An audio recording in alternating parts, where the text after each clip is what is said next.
Alright, g'day, hi and welcome. Chilly in here. At least the sun's out. It's been so miserable. Like, I've had the fire on the past 2 days. Alright. And it's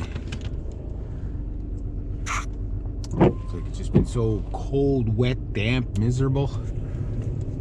I have a hunch I'm going to be doing some really insane whippersnipping today, because my client, that lawnmower she has, the belt comes off really easy if the grass is too thick, and that grass is about 2 feet thick now because she hasn't been able to cut it at all this year, right, because of the lawnmower problems, right?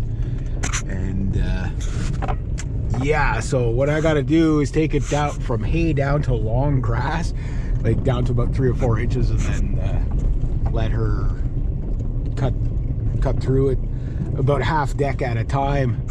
So the cable's on there.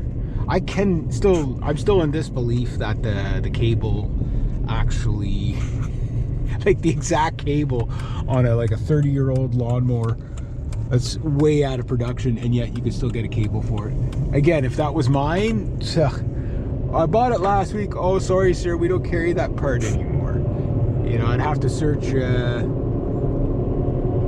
I'd be searching. I'd be going to 12 stores on 9 different planets, and they'd be like, "You have to contact the manufacturer. Maybe a better luck there." They haven't contacted me yet, so yeah. Don't know what's up with that. Might be using my pole arm chainsaw today. I didn't do much of a review on it yesterday. It was too cold out. So I'll show you the grass. I don't know if, oh yeah.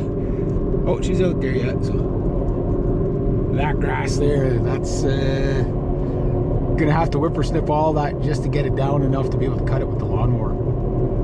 She needs a new lawnmower though. Like, it's completely worn out, eh? Like, but you know, like, those are nothing. Some scrap metal there.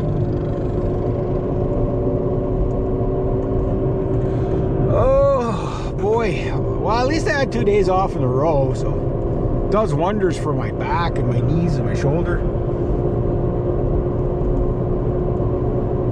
But I have a hunch, like, today I'm going to be doing some, we're June 2nd, are we June 2nd? We're June 2nd, so I'm going to be doing some, like, everybody's in garden panic mode right now. You get like a couple of seasonal panics. You get the open up the cottage for the spring panic. You get the garden panic. You get the grass cut panic, and then you get the you know, like the fall pack everything away panic. Then you do it all again all next year. Yeah.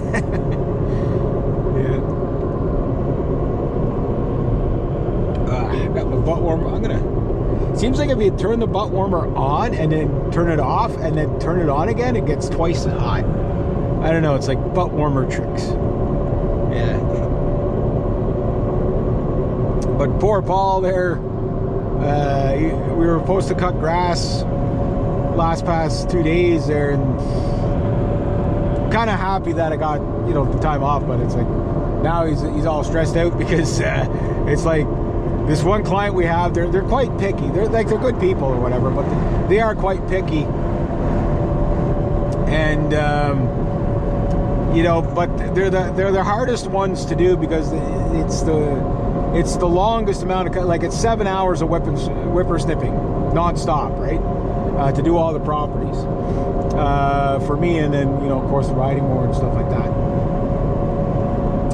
But the problem with them is, it's like you can't put them on a set schedule. They won't go for that. So it's like, this is what throws Paul and I off, because it's like, we can't just set a day and do it, right? And then plus Paul works a full-time job on top of that. So grass looks good there. They say a really handsome guy cut that grass.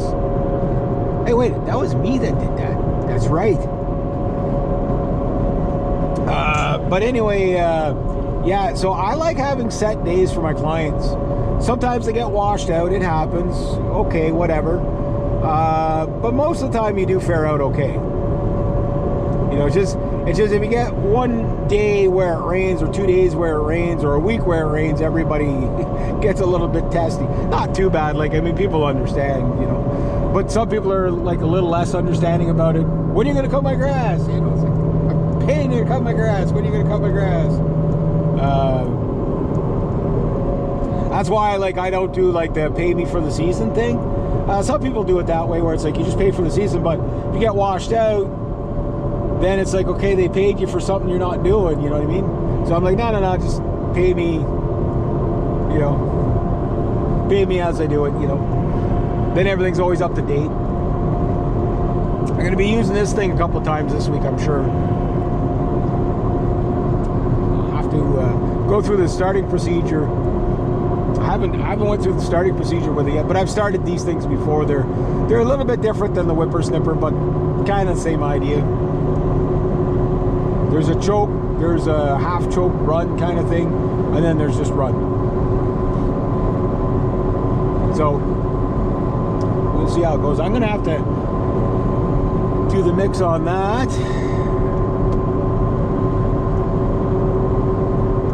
And maybe I put $10 in, but I thought it was enough, but I don't think it will be, because I want to put 2 mixes in there, so I want to fill it up. The other one I did $10 just straight for the grass mower. So all in all, if I put whatever it is in mine, because mine's almost done. I'm trying to burn off last year's gas, right? But I used gas from last year,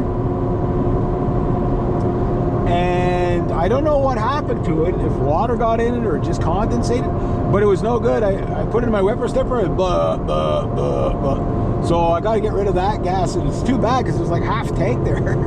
You know, like, so I don't know how I'm going to do it. What I might do is fill up mine,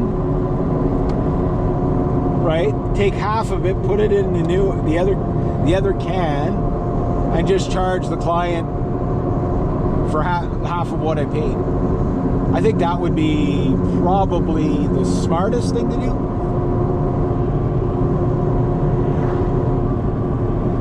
Because that way I know how old the gas is. Like, usually I do the gas mixes for them anyway.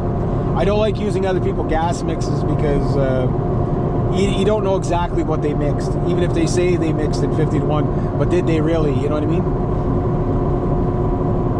Yeah. So pretty much anything you get from Still is going to be 50-1. But I have an old chainsaw that's 16-1. Trying mixing that is a pain in the ass. You know what I mean? But that's thick, though. That is thick. You won't have any flies around you with that bugger, that's for sure. I still gotta make the gasket for that little chainsaw for the carburetor. 16-1, holy shit. But that's old stuff, eh? Where it's like the new stuff, you can pretty much run it like a 4-stroke.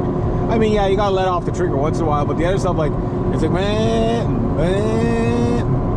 you know, like that, or else you melt it down, right? This stuff, you just, and you just hold it.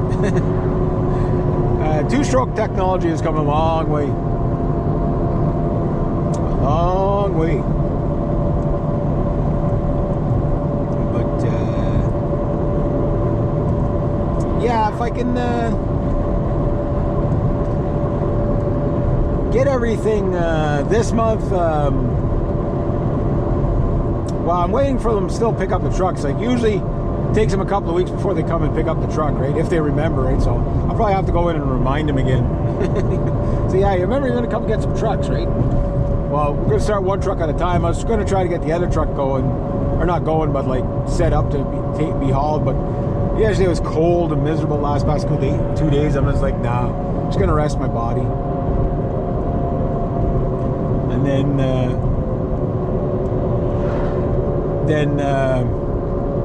once the truck's gone, I can go get the brush cutter then I'll have those 2 tools checked off. And then if I can get a 3rd or a 4th or possibly a 5th tool this year, that'd be great. But I don't think I'm going to, because again, I got a new project coming up that I can't tell you about yet because it's not a done deal. It's going to be about 3 months before I can really reveal it. But that's going to tie up some resources for sure in that transition and everything like that. So it's going to be exciting anyway. I'm already planning things out now. Yeah, so there's a lot for me to do. There's a lot for me to do. Gotta get my garden stuff sorted.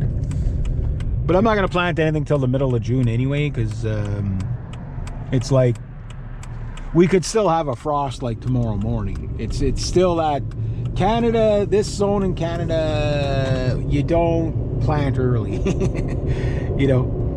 And the whole starting everything early, I used to do that, but with the peat pellet pucks, but I find they just nothing, like 90% of it doesn't take, right? So it's kind of a waste. But I bought 1,000 peat pellet pucks about 10 years ago, so I'm trying to use them all up, right? And if I can use them all up this year, next year, whatever, then I'm gonna just try other, you know, the kind of like, you know, our ancestors just threw shit in the ground and it kind of worked. You know, I found my best results are always when I did it my grandmother's way. Just throw it in the ground and watch what happens. And you know, like, don't get fancy, just throw it in the freaking ground, you know what I mean? My grandmother though, she could grow anything. She was just like